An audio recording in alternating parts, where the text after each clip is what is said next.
Hey there, let's talk about how freedom of speech helps you to supersize and grow your business. Sharon Horne-Ellstrom here, and our idiom, our expression today is freedom of speech. And freedom of speech, although here in the United States we think of the First Amendment, we think of the right to express oneself about or share our opinion without censorship or punishment by the government, usually, or impose any punishments imposed by the government.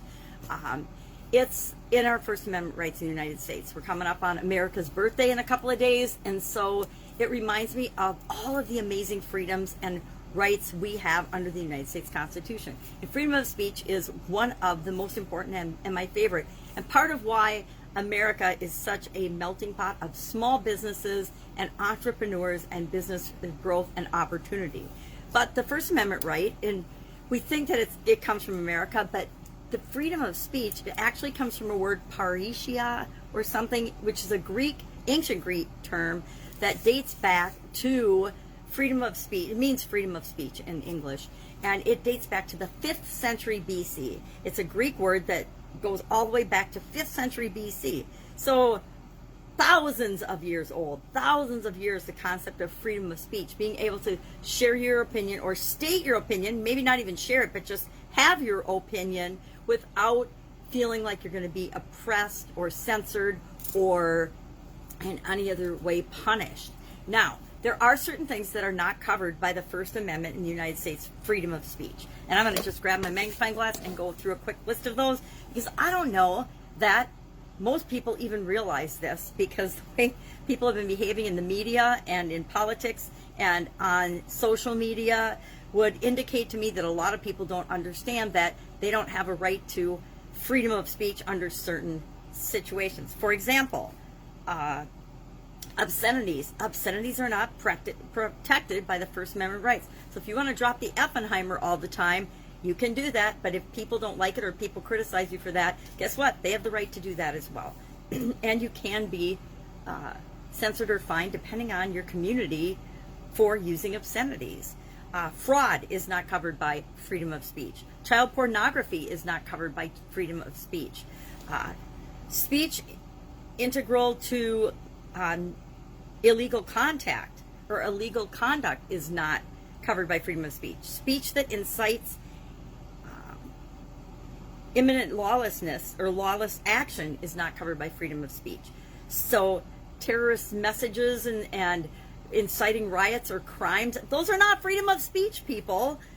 Speech is that violates intellectual property, so you can't steal other people's property. That's not covered by freedom of speech. True threats are not covered by freedom of speech, so you're not allowed to threaten people. You're not allowed to harass people. You are not allowed to talk about committing crimes with other people. None of that is protected by freedom of speech. Commercial speech, such as advertising, is not covered by freedom of speech. So there can be rules and regulations and limitations to what you can say or claim in advertising. That's a biggie for business owners, right? You cannot claim that your product does things that it doesn't do. You're not covered by freedom of speech. Defamation that causes harm to, can't remember any, to reputation. It's a tort, but it also is an exception to freedom of speech. So you cannot defame people. I got to tell you, I think the media and people on social media do a whole lot of defaming and bullying. Bullying is a tort and a crime. All of those things are not covered by freedom of speech. Okay, so now we know all the things that we cannot do. So how can we use freedom of speech, and how does freedom of speech help us to grow and build and supersize our businesses? Well, in many ways.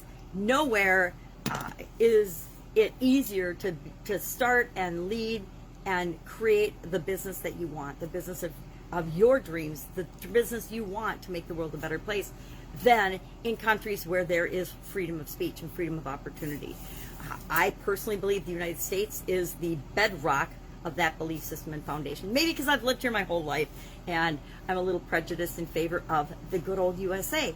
But I know all of the opportunities that I have personally been afforded, and people that I know and love and care about and have interacted with for decades have been afforded because we live in a country that has an incredible amount of freedom of speech.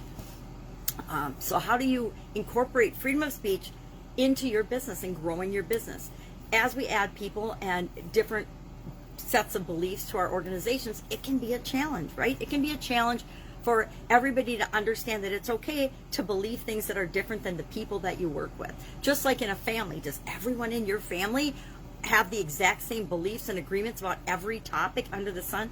Heck, we don't even have the same political, religious, or moral beliefs within my family. Everybody gets their own beliefs, but we're still a family. Same is true of our businesses. Everybody in our business can have diverse beliefs, especially on topics of sexuality. Sexuality has no place in the business world, right? We can believe what we want to believe. We can love who we want to love. And it doesn't matter one bit for creating our business and building an incredibly cohesive, successful business. Experiential background, race, religion, none of that matters. And the more diversity we have in our organization, the better we represent the people that we serve. And we can understand and communicate better with people if we are made up of a diverse group of thoughts, feelings, experiences, levels of education, etc. So the things that we often think are a challenge end up being our greatest strengths, especially when we're building and supersizing our business. Love to know your take on freedom of speech. How do you feel about it? How does it work? How does it play out in your organization?